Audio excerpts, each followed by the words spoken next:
سچ تو قرآن میں ہے، اور قرآن میں پڑھنے کے بعد ہرگز یہ نہ سمجھیے گا کہ آپ کے اوپر کوئی تلوار مسلط ہو جائے گی، اب تو آپ کو لازماً عمل کرنے کی شرط لگ جائے گی، ایسا نہیں ہے۔ بلکہ جب آپ نے کلمہ پڑھ لیا تو اللہ تعالیٰ کی جو احکامات ہیں اس کی پابندی تو لازم آتی ہے، اور فرائض الحمدللہ تمام مسلمان ادا کر رہے ہیں۔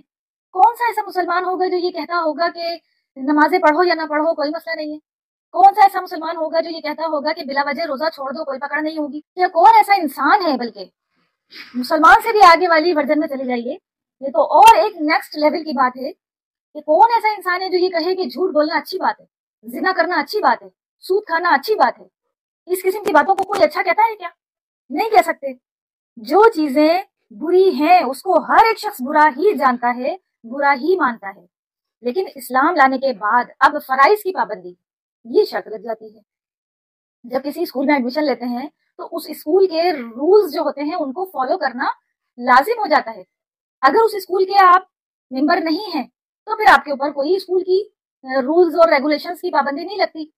لیکن جب ہم نے اسلام کا ٹیگ لگایا ہے، مسلمان ہونے کا صحرا پہنا ہے، جنت کے حصول کے انتظار میں ہیں، تو پھر تھوڑی بہت شرائط پر عمل کرنا پڑے گا، فرائض کی پابندی کرنا پڑے گی۔ اور یہ بھی یاد رکھیں فرائض کی پابندی کر لینا کافی ہوتا ہے۔ نبی کریم صلی اللہ علیہ وآلہ وسلم کی حدیث مبارکہ ہے، سمجھ لیں آج کا تحفہ لے لیجئے بیچ میں، صحیح مسلم شریف کی حدیث مبارکہ ہے کہ آپ علیہ السلام کے پاس ایک بدو آیا۔ بدو جو ہوتے تھے مطلب پینڈو، ان کو کوئی خاص دین کا کوئی خاص علم نہیں ہوتا تھا۔ پھر اس نے نبی علیہ السلام سے مطلب پوچھا، کہا کہ یا اللہ کے رسول، میں چاہتا ہوں کہ بس آپ مجھے موٹی موٹی جو اسلام لانے کے بعد پابندیاں ہیں وہ بتا دیں، جس کے اوپر میں عمل کرتا رہوں ساری زندگی، اور پھر بس جنت میں پہنچ جاؤں، مجھے بس جنت چاہیے، مجھے موٹا موٹا دین سکھا دیں آپ۔ سب سے پہلے تو نبی علیہ السلام نے کہا کہ اللہ پر ایمان لاؤ، توحید پہلی شرط ہے۔ پھر اس کے بعد کہا کہ فرض نماز کی پابندی کرو، فرض زکوٰۃ ادا کرو، مطلب پورے مال میں سے 2.5% سال کے بعد فرض زکوٰۃ، اس کے علاوہ کوئی صدقات خیرات آپ علیہ السلام نے اس کو نہیں سکھائے۔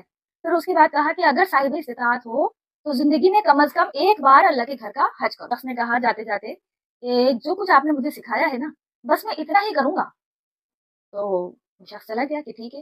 پھر نبی صلی اللہ علیہ وآلہ وسلم نے اپنے پاس موجود اصحاب کو متوجہ کرتے ہوئے کہا کہ جس شخص کو دنیا میں چلتا پھرتا جنتی دیکھنا ہو وہ اس شخص کو دیکھ لے جو ان سے سوال پوچھ کر گیا تھا۔ تو نبی علیہ السلام نے فرائض کی پابندی کرنے پر اس شخص کو دنیا میں ہی جنتی ہونے کا سرٹیفکیٹ دے دیا۔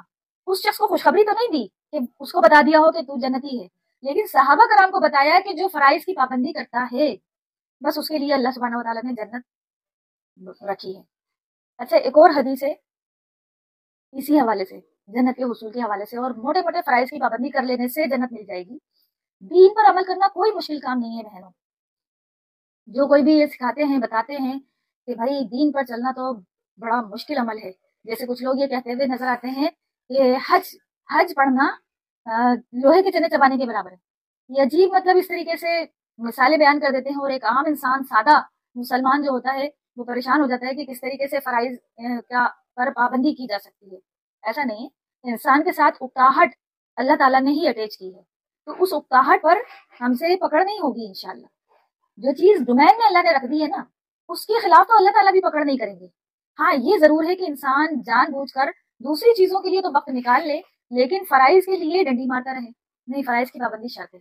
تو ایک اور حدیث مبارکہ کا ذکر کر رہی تھی میں کہ نبی صلی اللہ علیہ وآلہ وسلم کے پاس اسی طریقے سے ایک شخص آیا اور اس نے نبی علیہ السلام سے کہا کہ یا اللہ کے رسول، مجھے جنت چاہیے اور آپ مجھے کچھ ایسے فرائض، ایسے دین سکھا دیجئے جس کے پر عمل میں زندگی بھر کرتا رہوں تو جنت تک پہنچنے میں کامیاب ہو جاؤں۔ تو نبی صلی اللہ علیہ وآلہ وسلم نے اس سے کہا کہ توحید پر قائم رہو، چاہے تمہارے مطلب ہاتھ پر انگارے بھی رکھ دیے جائیں، یا اس طریقے سے ہے کہ تمہیں انگاروں پر چلنے کا حکم دیا جائے۔ اور پھر آپ علیہ السلام نے اس کو کہا کہ فرض نماز کی پابندی کرو، اگر استطاعت ہو مطلب جسم طاقت اجازت دے تو نوافل پڑھ لو۔ مطلب اگر کل ایک جملہ ساتھ لگاتے گئے آپ علیہ السلام۔ پھر اس کے بعد آپ علیہ السلام نے کہا کہ فرض روزے رکھو، اگر استطاعت ہو تو نوافل کا بھی اہتمام کر لو۔ فرض صدقات یعنی کہ زکوٰۃ ادا کرو، اگر استطاعت ہو تو نوافل جو ایکسٹرا صدقات ہیں وہ بھی کر لو۔ اس طریقے سے نبی علیہ السلام نے اس کو تعلیم فرمائی۔ پھر اس کے بعد اس شخص نے کہا کہ یا اللہ کے رسول، جو کچھ آپ نے مجھے حکم دیا ہے نہ میں اس سے زیادہ کروں گا اور نہ میں اس میں کمی کروں گا، مطلب صرف فرائض ہی ادا کروں گا، اس کے علاوہ میں اضافہ نہیں کروں گا کچھ، یہ بھی کہہ دیا، لیکن ساتھ میں یہ بھی کہا کہ میں اس میں کمی بھی نہیں کروں گا، مطلب فرائض چھوڑ بھی نہیں سکتے۔ تو پھر اس کے لیے بھی نبی علیہ السلام نے صحابہ کرام کو متوجہ کرتے ہوئے فرمایا کہ اگر یہ شخص اپنی بات پر قائم رہا، مطلب جو اس نے کہا ہے اس کو پر عمل بھی کر سکا، تو پھر یہ جنت میں پہنچنے میں کامیاب ہو جائے گا۔ الحمدللہ، اللہم تجعلنا منہم، اللہ تعالیٰ ہمارے لیے عمل کرنا آسان فرما دے۔